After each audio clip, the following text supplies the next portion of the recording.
dengan ujian. Masuk ke ruang malam.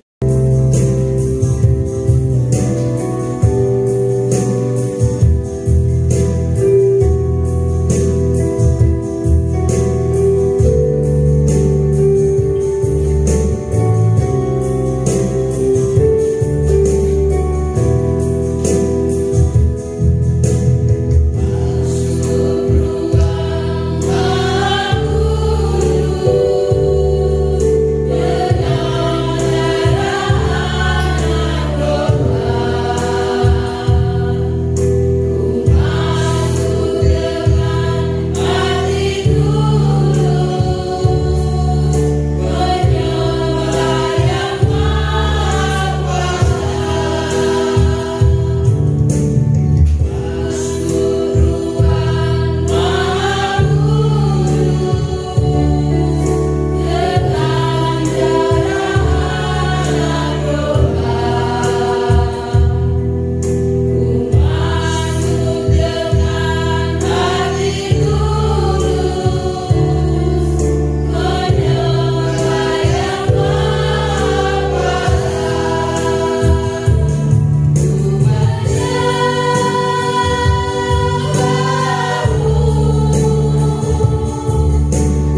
rasakan.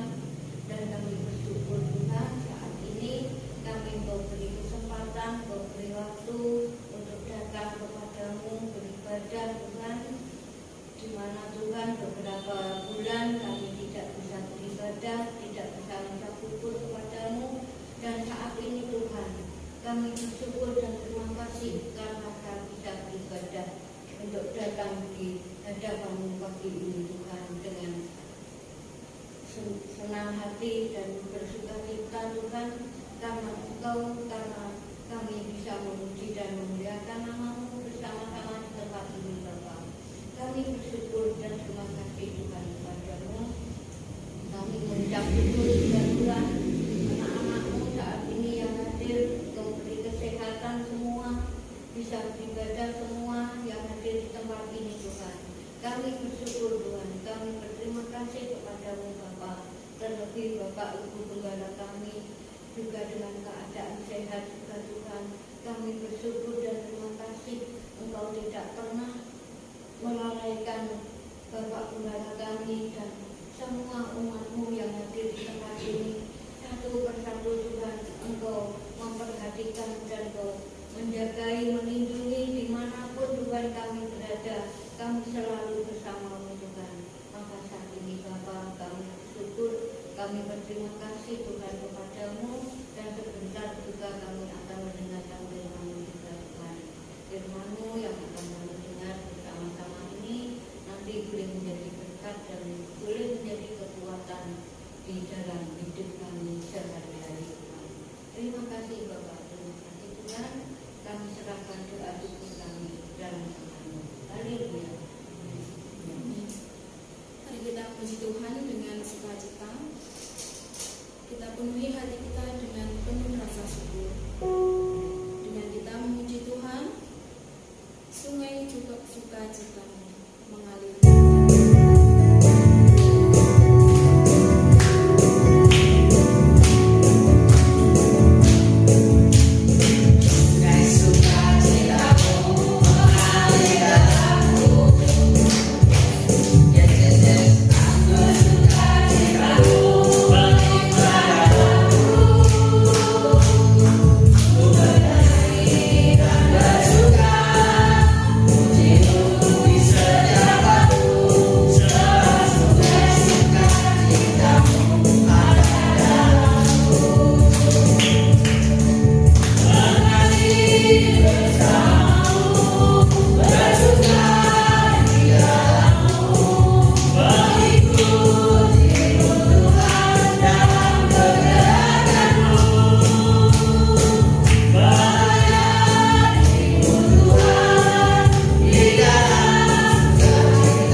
Bapa kami yang di surga, di dalam Tuhan Yesus kami mau merenungkan firman-Mu.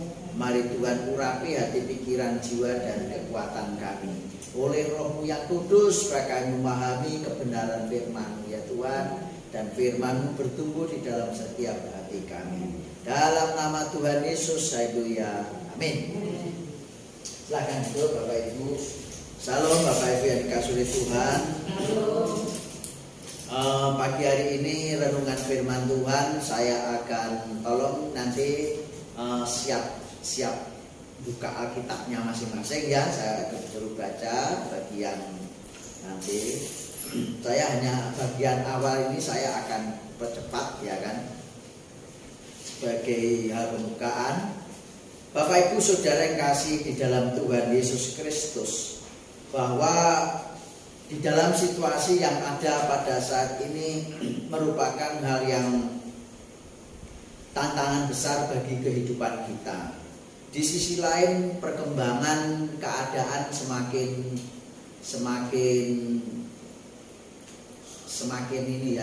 membaik. Ada tantangan yang harus kita hadapi. Di sisi utara Nganjuk ini akan menjadi daerah perubahan yang tercepat nantinya ya kan, karena di sisi utara kawasan industri itu besar-besaran. Seperti apa yang saya bilang pada hari Minggu, di sisi selatan bandara itu dipercepat pembangunannya, jadi 2023 selesai. Itu bukan bandara kecil Bapak Ibu ya, itu bandara kelas internasional. Kalau di YouTube istilahnya pernyataan orang-orang adalah bandara super sultan. Jadi artinya kelas istimewa. Kenapa? Karena dari landasan pacunya itu bisa terbaca, karena landasan pacunya 3.300 meter, 3,3 kilo. Itu sudah standar di atasnya bandara Juanda. Jadi artinya apa? Pesawat besar pun bisa mendarat di situ. Nah, Bapak Ibu yang saya mengajak di sini ada tantangan apa? Kita mau nggak mau harus menghadapi perubahan dari keadaan yang ada itu. Bapak Ibu, kita tinggal di posisi Nganjuk bagian selatan, rel kereta api itu ke selatan. Kalau yang utara jelas tantangan yang dihadapi adalah kawasan industri langsung ya, seperti Gumaria, Buda, ini langsung menghadap kepada pabrik-pabrik. Sementara kita terjepit di selatan, terjepit antara pabrik dan bandara. Di dalam ini adalah percepatan yang sangat luar biasa yang terjadi, paling tidak itu maksimal 5 tahun ke depan, itu maksimal. Nah, makanya kemarin saya sampaikan Bapak Ibu yang disuruh Tuhan, kiranya itu menjadi wacana bagi Bapak Ibu semuanya. Apa yang terbaik ke depan, ya kan? Otomatis segala sesuatu semakin mahal di Nganjuk, tanah mahal terutama, ya kan? Nah ini mumpung di pinggiran selatan itu belum mahal. Bapak Ibu harus cermat. Pernah dulu ada saya sampaikan, ya kan? Ada orang ngomong, Pak Eko saya ditawari tanah di daerah Pace, Jawa, 1,5 hektar itu yang minta nama Indonesia. Beli Pak. Nah bilang gitu ya kan, beli Pak. Nanti kita lagi dibangun bandara. Dia tidak percaya. Sekarang saya yakin nggak boleh 500 juta 1,5 hektar. Sudah berapa miliar? Nah, Bapak Ibu Saudara kasih, kenapa apa? Dari bandara tinggal 10 menit dari situ lokasinya. Nah, Bapak Ibu yang dikasih dalam Tuhan Yesus. Jadi Nganjuk ini pergeserannya aman itu adalah mengarah ke Kidul Ngitan sebenarnya. Ke tempatnya arahnya Bu Ana ini ke sana, ya kan? Kenapa? Karena tanahnya di sana masih luas, ya kan, masih sawah luas ya. Sementara di barat sini nanti akan terjadi peningkatan atau inflasi besar-besaran. Apalagi tol Nganjuk Kediri, entah tahu nanti tembusnya yang mana ya kan, itu mempengaruhi juga harga tanah. Nah itu Bapak Ibu Saudara yang kasih dalam Tuhan Yesus, itu tantangan di satu sisi di secara duniawi tantangan kita, tapi secara rohani kita punya tantangan tersendiri, yaitu bahwa kita nanti entah dengan situasi yang super sibuk Nganjuk itu bukan luas ya, Nganjuk itu tidak luas Bapak Ibu, sekitar kalau dihitung saja, saya hitung Nganjuk Kertosono itu 25, taruhlah 30 kilo. Nganjuk Wilangan berapa kilo, Bu? Nganjuk Wilangan itu 10 kilo ya. 15, 40 lah taruhlah dengan Kertosono. Terus kemudian dari Nganjuk Utara sampai Nganjuk Selatan itu hanya berapa kilo Bapak Ibu? Taruhlah 4 ya, 4 kali 4 berapa Bapak Ibu? Kalau ratusan berarti berapa? Berarti kan hanya 1.600 km persegi. Hanya 1.600 km persegi. Itu maksimal. Ya kan? Nah, jadi semakin entek ya wilayah yang bebas untuk beraktivitas bagi kita. Nah, secara rohani Bapak Ibu yang dikasih oleh Tuhan di situasi kesibukan yang sedemikian itu tentunya menjadikan tantangan bagi kita semuanya untuk setia di dalam ibadah, setia di dalam persekutuan dengan Tuhan. Ya. Mungkin nanti Bu Yuda harus berjuang di saat nanti kalau tetap tinggal di sana, ya kan? Kalau tetap tinggal di sana harus berjuang mau nggak mau. Datang ke gereja berangkat tidak lagi bukan lagi jam 7 Bu. Jam 6 sudah berangkat. Kenapa Bu? Karena hiruk pikuknya orang perusahaan di sana sangat luar biasa. Kemacetan lampu merah pasti ada di situ nanti. Ya. Jadi kalau tadi berangkatnya jam 7:30, jam berapa tadi Bu? Nah, besok harus jam 7 sudah berangkat. Kalau enggak sampai sini telat. Ya kan? Nah, Bapak Ibu Saudara terkasih dalam Tuhan, itu karena pengaruh hiruk pikuk perusahaan pabrik. Nah, yang selatan pun juga begitu. Nanti akan semakin ramai karena apa? Karena banyak rumah-rumah yang ada di daerah sana, Bu Paulus. Nah, di sini. Jadi kalau berangkat nanti sana banyak lampu merahnya. Kalau sampai berangkat nanti tepat jam, tadi berangkat jam berapa Bu? Nah, nanti berangkatnya sudah tidak lagi jam 7. Ya, akan banyak lampu merah dari atas sampai bawah. Karena di sana-sana akan banyak rumah penduduk, akhirnya aktivitasnya ada. Itu tantangan untuk setia tekun di dalam ibadah. Pun juga yang ada di ujung manapun. Di Gronggot juga demikian, nanti akan banyak lampu merah. Bu Ana sekarang kalau lewat tengah sawah itu tidak ada lampu merah, tapi nanti 5 tahun lagi itu banyak lampu merah di sana. Karena apa? Karena akan banyak penduduk yang akan tinggal di sana. Bapak Ibu Saudara yang terkasih dalam Tuhan, disinilah perlunya yang namanya pembangunan daripada rohani kita, spiritual kita harus semakin kuat. Ya. Karena tantangan yang ada di depan kita bukan tantangan yang biasa-biasa saja. Ya. Bukan tantangan yang biasa-biasa saja. Sangat luar biasa. Menjadikan kita untuk setia atau tidak ibadah kepada Tuhan, itu tantangan bagi kita. Nah, Bapak Ibu yang dikasih dalam Tuhan, itulah sebabnya bagian daripada segi kehidupan manusia itu ada 4 hal. Yang pertama itu adalah spiritual. Temanya adalah pelayanan yang holistik. Nah ya, pelayanan yang holistik ya. Pelayanan holistik itu temanya. Yang satu pentingnya hal spiritual atau hal rohani dan bagi kehidupan kita. Yang kedua adalah faktor yang penting sosio-emosional. Yang ketiga faktor motorik. Yang keempat faktor kognitif. Nanti tak jelaskan dari setiap buku ya. Nah, Bapak Ibu Saudara yang kasih di dalam Tuhan, yang pertama adalah pentingnya bidang spiritual, bidang rohani bagi kita di situasi dan tantangan yang ada pada saat ini. Bapak Ibu Saudara yang kasih oleh Tuhan, yang pertama sudah diawali dengan situasi COVID. Tentunya dengan firman Tuhan yang sudah sampaikan kita lewat YouTube. Dan saya yakin Bapak Ibu masih melihat sampai sekarang di rumah ataupun dimanapun, bahwa justru disitulah kualitas kita, kesetiaan, ketekunan kita diuji. Di saat ada COVID, di saat PPKM diberlakukan, bukan PPKM menengah tapi PPKM yang hampir mendekati lockdown, apalagi yang lockdown.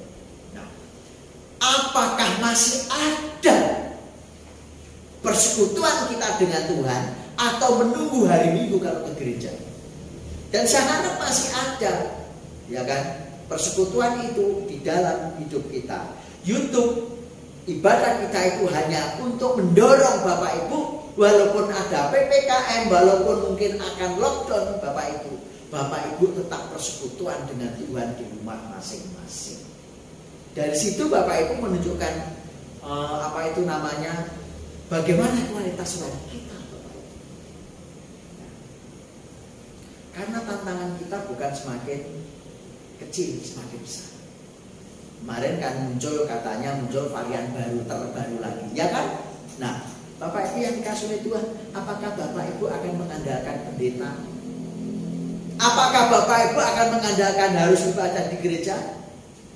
Tidak, Bapak Ibu.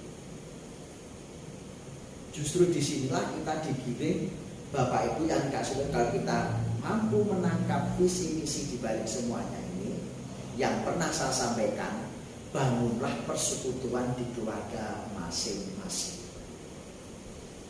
Memang Bapak Ibu yang dikasih di dalam Tuhan, ini sebuah tantangan. Tapi disinilah, di saat kita tidak bisa ke gereja, tidak bisa beraktivitas keluar, kita harus persekutuan di rumah. Bisakah atau maukah kita persekutuan di rumah masing-masing? Itu tantangan Bapak Ibu. Dan itu menunjukkan bagaimana kualitas daripada spiritualitas kita, rohanian kita, hubungan kita dengan Tuhan. Gitu. Nah, kalau kita nggak pernah bersekutuan dengan Tuhan, karena situasi COVID, PPKM, dari ke gereja, nggak pernah bersekutuan di rumah, ya di situ Bapak Ibu bisa menguji diri kita sendiri. Oh, berarti saya belum siap menghadapi tantangan. Nah, disinilah Bapak Ibu kita perlu yang namanya memahami betapa pentingnya spiritualitas atau bidang kerohanian itu dalam hidup kita. Itu salah satunya akibat dari COVID kemarin. Yang pertama Bapak Ibu adalah kenapa spiritualitas itu penting, rohani itu sangat penting sekali. Karena yang pertama adalah berbicara tentang kekekalan. Ya, karena Mbak Nina sambil nyatet jadi saya agak pelan. Berbicara tentang kekekalan. Berbicara spiritualitas adalah berbicara tentang kekekalan. Bapak Ibu Saudara yang kasih oleh Tuhan, apapun agamanya, apapun keyakinannya, kalau sudah berbicara spiritualitas itu berbicara kekekalan, Bapak Ibu. Berbicara tentang hidup yang akan datang, bukan berbicara hidup pada saat ini. Ya. Nah, Bapak Ibu Saudara yang kasih oleh Tuhan, kenapa? Karena ini adalah berbicara dari kekal sampai kekal. Karena apa? Karena rohani dari kata roh itu yang sifatnya kekal. Roh itu kekal. Nah, di situ Bapak Ibu Saudara terkasih di dalam Tuhan, makanya kita berbicara kerohanian, berbicara hal yang rohani, yang roh kita berkaitan roh kita. Itu berbicara dari kekal ke kekal, dari kekekalan sampai ke kekal. Jadi tidak ada berhenti. Bapak Ibu Saudara yang terkasih di dalam Tuhan Yesus Kristus, diawali oleh Allah. Nah, dalam hal ini apa? Karena Allah adalah Maha Kekal. Apa yang diciptakan yang berasal dari Allah itu sifatnya kekal. Apa yang diciptakan Allah dari kekal? Apa Bapak Ibu? Manusia. Kita ini adalah orang menciptakan Allah dari kekekalannya Allah. Kenapa? Baiklah kita menciptakan manusia menurut gambar dan rupa kita. Itu Kejadian 1 ayat 27-28. Ya kan? Allah menciptakannya kita serupa dengan Allah. Kemudian Allah menghembuskan napasnya, rohnya, yaitu yang kekal itu tadi muncul. Akhirnya manusia itu hidup. Nah, Bapak Ibu yang kasih dalam Tuhan, jadi dasarnya di sini kita bahwa diawali oleh kekekalan, yaitu Allah.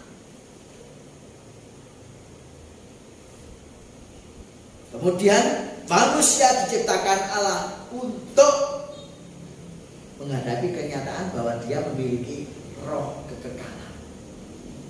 Kalau jasmaninya tidak kekal, orang mati, setelah mati tubuhnya kembali kepada tanah. Kenapa? Karena tubuhnya berasal dari tanah.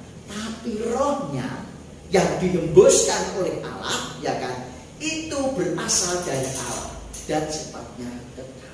Itulah yang dikatakan makanya spiritualitas, kerohanian, ya kan, atau spiritual, rohani, hal-hal yang rohani, hal-hal yang roh. Nah, di situ Bapak Ibu. Kenapa? Karena manusia diciptakan dari Allah dan dihembuskan napas oleh Allah. Napas apa ini? Napas kehidupan. Gitu. Jadi yang menghidupkan kita, Bapak Ibu yang dikasihi oleh Tuhan, yang membuat kita hidup, itu bukan tubuh kita, tapi roh Allah. Napas kehidupan Allah inilah. Itu yang membuat kita hidup. Nah, pada saat ini ada isu Cina membuat namanya matahari buatan. Tidak akan tahan. Saya yakin tidak akan tahan lama. Karena apa? Karena panas. Benda itu kalau kena panas, ada jangka waktunya dia akan meleleh.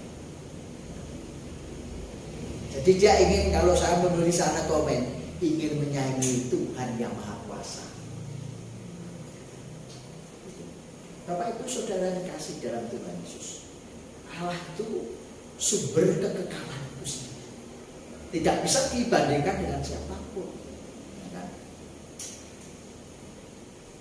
Kejadian 1 ayat 1 sampai 31 dan pasal 3. Nah, Bapak Ibu Saudara yang terkasih di dalam Tuhan Yesus. Sebenarnya di sini kita melihat di saat manusia itu berada di dalam Taman Eden, itu dia hidup di dalam kekudusan dan di dalam kekekalan Allah. Tetapi karena manusia itu, ya kan, tidak tunduk taat pada Tuhan, pasal ketiga dinyatakan manusia jatuh dalam dosa. Tetapi Bapak Ibu Saudara yang kasih di dalam Tuhan, bagaimana sifat kekekalannya itu? Apakah masih tetap berjalan? Tetap. Yang mana? Rohnya. Kenapa? Karena rohnya berasal dari Allah. Tetapi rohnya manusia ini nanti ke neraka atau ke surga pada akhirnya. Begitu, ya kan? Nah, itulah sebabnya yang diperjuangkan Allah dengan istilah adalah sejarah keselamatan. Yang diperjuangkan Allah adalah rohnya, ya kan? Rohnya. Kenapa? Itu rohnya Allah. Rohnya manusia itu didasari kepada rohnya daripada Allah, roh kekekalan Allah. Bapak Ibu Saudara yang terkasih di dalam Tuhan Yesus, bagaimanapun Bapak Ibu, kalau ada istilah orang Jawa, ya kan, lek anak itu tetap anak, ya kan? Apapun yang terjadi, anak adalah anak. Kenapa? Anak itu adalah gambaran langsung daripada orang tua. Nah, saya heran dengan kasus Subang yang luar biasa sampai saat ini belum tertemukan. Tapi saya, kalau kita pakai kepekaan sangat luar biasa, hari pertama diwawancarai polisi itu sudah bisa membaca. Jadi Bapak Ibu yang dikasihi Tuhan, pada dasarnya apa? Sebenarnya tidak ada yang bisa disembunyikan. Tetap semuanya terbuka, ketahuan. Nah, Bapak Ibu yang dikasihi Tuhan, kok bisanya, ya kan? Istri, anaknya, ya kan? Sebegitu terjadi yang luar biasa. Nah, Bapak Ibu yang dikasihi Tuhan Yesus, disinilah Bapak Ibu yang dikasihi dalam Tuhan, bahwa anak itu tetap anak. Anak adalah bagian dari seperti roh tadi, hasil daripada karya orang tua. Jadi anak tetap anak, sama dengan Tuhan. Manusia tetap harus kembali kepada Tuhan. Kenapa? Karena manusia itu sifatnya roh, dan roh itu adalah asalnya daripada Tuhan sebenarnya. Bapak Ibu Saudara yang terkasih di dalam Tuhan Yesus, pasal 3, manusia jatuh ke dalam dosa. Inilah yang perlu kita ketahui, bahwa manusia pun jatuh ke dalam dosa. Ini yang membatasi antara kekudusan itu hilang dan kekekalan itu luntur. Karena kekekalan dan kekudusan itu tidak bisa dipisahkan. Ya. Karena apa? Karena kekekalan dari Allah hilang pada saat itu, dan kekudusan dari Allah hilang. Itu tidak bisa dipisahkan. Makanya barang siapa ingin ke surga harus kudus. Siapa yang bisa menguduskan? Tuhan. Melalui apa? Pengorbanannya Tuhan Yesus di kayu salib. Baru manusia bisa datang kepada Allah. Pada saat pertama kali Abraham dipanggil, Musa dipanggil oleh Tuhan, lepaskanlah kasutmu karena tempat yang kau menginjak adalah kudus. Kenapa? Karena Allah hadir di sini. Allah adalah kudus. Tidak bisa bersama-sama dengan Allah kalau tidak kudus. Nah, kan? Bapak Ibu Saudara yang terkasih dalam Tuhan, contoh, saya itu pada waktu, karena memang saya selama saya hidup itu 3 tahun bersama dengan orang tuanya. Jadi waktu SMA saya ikut orang, ya masih saudara, ya kan. Walaupun di kakak itu ditulis Eko adalah anggota keluarga, tapi Eko bukan anaknya. Itu loh Bapak Ibu, ya kan? Eko anggota keluarga, tapi Eko bukan anaknya. Di situ. Jadi Bapak Ibu yang dikasih oleh Tuhan, bahwa dalam hal ini adalah kalau bukan bagian dari keluarga yang asli itu tidak bisa. Walaupun keluarga yang saya ikuti, Pak Lek saya memperjuangkan saya supaya saya dapat beasiswa dari sebuah dari TNI AO, karena saya bukan anggota keluarga asli. Ya tidak bisa Bapak Ibu, ya kan? Di situ. Nah, di dalam hal ini Bapak Ibu Saudara kasih Tuhan, yang asli dari Allah itu apa? Roh kita, Bapak Ibu. Nah, memang pada saat Adam dan Hawa manusia jatuh dalam dosa itu awan dari sana, sehingga kekudusan dan kekekalan itu hilang ataupun merosot, luntur, kan? Yang secara menyeluruh semua hilang setelah jatuh dalam dosa. Jadi yang pertama, pentingnya bidang spiritualitas perlu kita pahami adalah karena satu, berbicara spiritualitas adalah berbicara tentang kekekalan. Yang kedua, roh manusia itu sifatnya kekal. Roh manusia sifatnya kekal. Nah, Bapak Ibu Saudara yang terkasih dalam Tuhan, mari kita lihat Ayub 22 ayat 4. Silakan dibuka Ayub 22 ayat 4. Jangan sama ya. Bu Paulus Ayub 22 ayat 4. Kemudian Bu Yuda Pengkhotbah 11 ayat 9. Kemudian Bu Maria Pengkhotbah 12 ayat 14. Terus Bu Ana Roma 14 ayat 10. Pengkhotbah Bu Maria Pengkhotbah 12 ayat 14 ya. Kemudian Bu Yuda Pengkhotbah 11 ayat 9.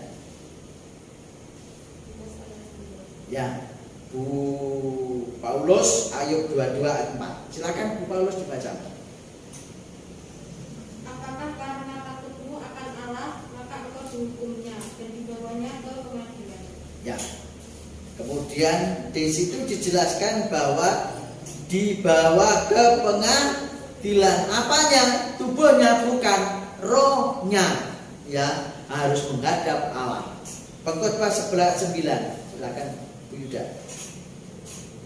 Nasihat bagi pemuda-pemudi, bersukarialah hai pemuda dalam kemudaanmu, biarlah hatimu bersuka pada masa mudamu, dan turutilah keinginan hatimu dan pandangan matamu, tetapi ketahuilah bahwa karena segala hal ini Allah akan membawa pengadilan. Amin. Nah, kemudian yang ke Pengkhotbah 12:14. Karena Allah akan membawa setiap perbuatan ke pengadilan yang berlaku atas segala sesuatu yang tersembunyi, entah itu baik, entah itu jahat. Ya. Roma 14:10.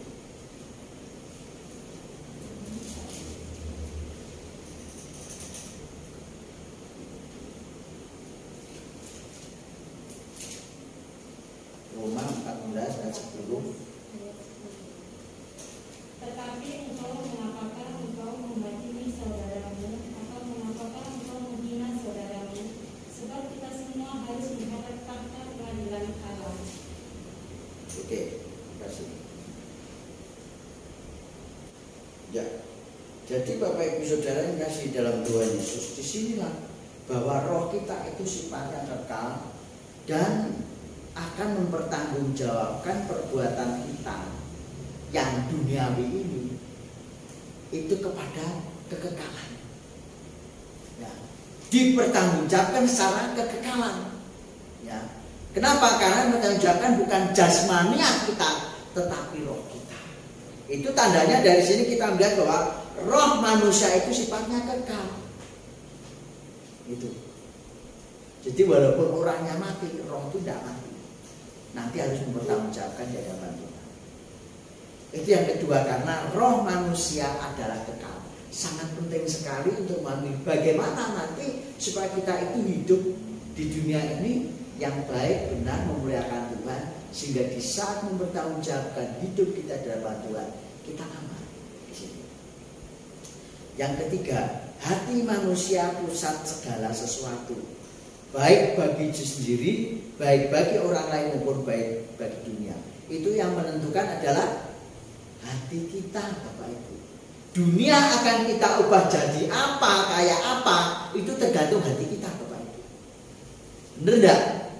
Betul, ya kan? Bapak Ibu coba menciptakan sesuatu yang baru, dunia akan berubah. Ya apa tidak? Pasti. Bapak Ibu Saudara yang terkasih dalam Tuhan, mari kita lihat di dalam Kejadian 6 ayat 5.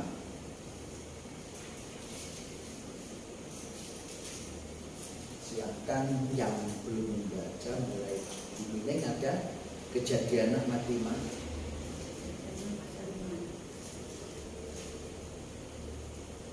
Kejadian 6 pasal 5. Ketika dilihat Tuhan bahwa kejahatan manusia besar di bumi dan bahwa segala kecenderungan hatinya selalu membuahkan kejahatan semata-mata.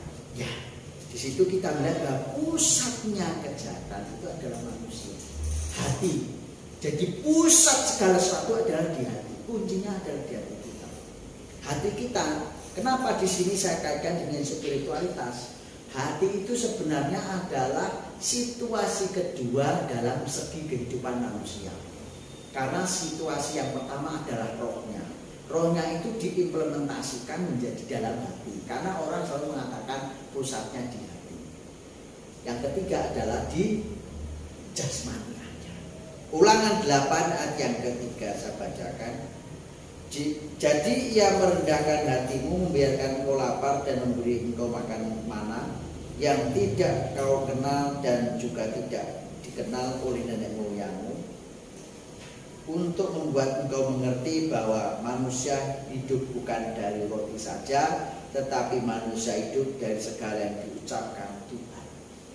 Dari sini kita melihat bahwa manusia itu ternyata bukan hanya hidup dari makan dan minum. Ada kehidupan sesudah makan dan minum berhenti. Jadi hati manusia ini tergantung dari hati kita. Bagaimana hati kita menyikapi. Jadi ia merendahkan hatimu, ya kan? Artinya kenapa? Karena hati dijadikan sebagai pusat hidup manusia. Ayub 31 ayat 3, silahkan. Ayub 31 ayat 3, Mbak Yusi bisa buka? Ya, Ayub 31 ayat 3. Ayub 31 ayat 3. Bukankah kebinasaan bagi orang menjual dan kemalangan bagi yang melakukan kejahatan? Nah, terus Amsal yang ke-20 ayat yang ke-5. Saya bacakan. Rancangan di dalam hati manusia itu seperti air yang dalam, tetapi orang yang pandai tahu menimbanya.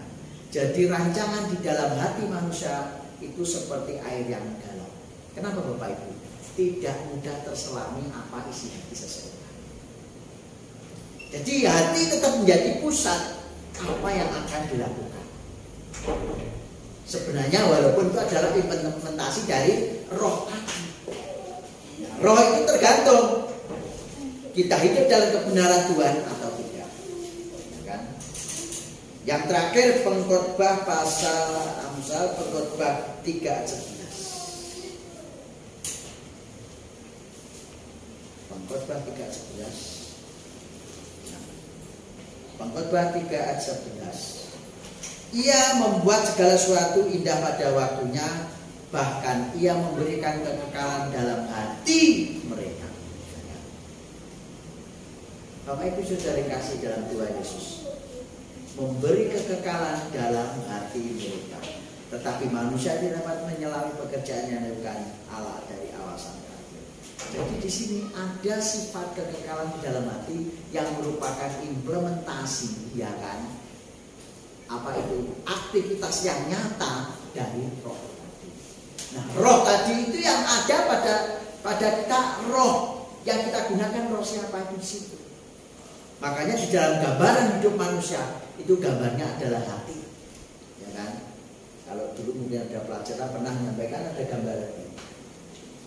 Yang bertata di hati kita itu siapa? Itu hati. Hati termasuk bagian daripada sifatan kekekalan itu. Tapi bukan hati. Fisiknya bukan, ya kan? Itu bukan kan, hati fisik itu bagaimanapun tetap masuk ke ketiga kekekalan, yaitu ya karena sama dengan berasal dari tanah. Tapi di sini hati artinya sifat, kata sifat, ya bukan kata benda, tapi kata sifat. Makanya ini adalah implementasi daripada roh. Itu. Sampai di sini dulu. Firman Tuhan ini kiranya kita memahami. Kita berdoa. Terima kasih Tuhan, firman pada pagi hari ini kami bersyukur biarlah ini membawa kami untuk mengerti kebenaran firman-Mu. Walaupun sulit kami cerna, kami harap Roh-Mu yang kudus itu membawa kami untuk kami sungguh memahami kebenaran firman-Mu, supaya kami boleh kekuatan dari firman-Mu. Terima kasih, terpujilah nama-Mu yang selalu mengasihi kami.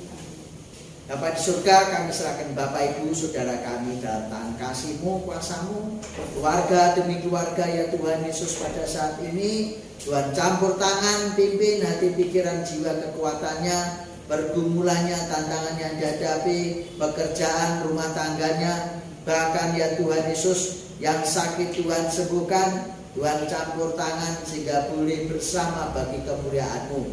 Kami serahkan yang ada di perantauan, Tuhan jamah hati pikirannya, Engkau yang mengurapi dengan Roh-Mu yang kudus, sehingga boleh ikut serta ibadah melalui YouTube ya Tuhan. Dan Bapa di surga, kami serahkan ya Tuhan sekolah anak-anak, Tuhan berkati masa depan cita-cita mereka ya Tuhan. Terima kasih ya Tuhan Yesus, terima kasih Bapa.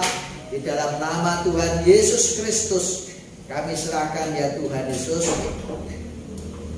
Juga yang tidak bisa hadir saat ini Tuhan jamah, mungkin sakit, mungkin Tuhan yang tahu segala sesuatunya ya Tuhan.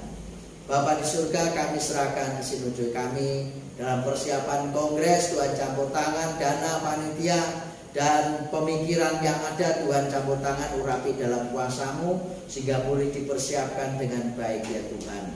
Kami serahkan juga akan saudara kami seiman dalam tangan kuasa-Mu, baik di Nganjuk khususnya ya Tuhan, dengan berbagai macam denominasi Tuhan pakai bagi kemuliaan ya Tuhan Yesus. Yang sakit Tuhan sembuhkan, yang susah Tuhan juga hiburkan. Bahkan tetangga kanan kiri kami dimanapun kami berada, kami serahkan dalam nama Tuhan Yesus. Tak lupa bangsa dan negara kami serahkan dalam nama Tuhan. Para pemimpin kami, presiden, wakil, dan jajaran sampai tingkat RT, bahkan TNI Polri yang mengawal bangsa ini, tenaga kesehatan seluruh Indonesia, Tuhan pakai campur tangan kuasa-Mu. Kami bersyukur atas lawatan pimpinan Tuhan bagi bangsa ini, sehingga Jawa Timur masuk ke level 1 ya Tuhan Yesus. Dan dalam hal ini biarlah semakin berangsur-angsur, boleh semakin normal dan boleh beraktivitas seperti biasa ya Tuhan. Kami serahkan secara khusus pembangunan Nganjuk dalam tangan kuasa-Mu supaya boleh ya Tuhan Yesus, karya yang dilakukan masyarakat Nganjuk melalui pemerintah daerah berjalan dengan baik dan lancar bagi kemajuan dan juga sekaligus tantangan bagi warga Nganjuk ya Tuhan Yesus. Terima kasih Bapa, terima kasih. Kami serahkan ya Tuhan Yesus akan doa kami di dalam tangan kasih-Mu Tuhan kami Yesus Kristus.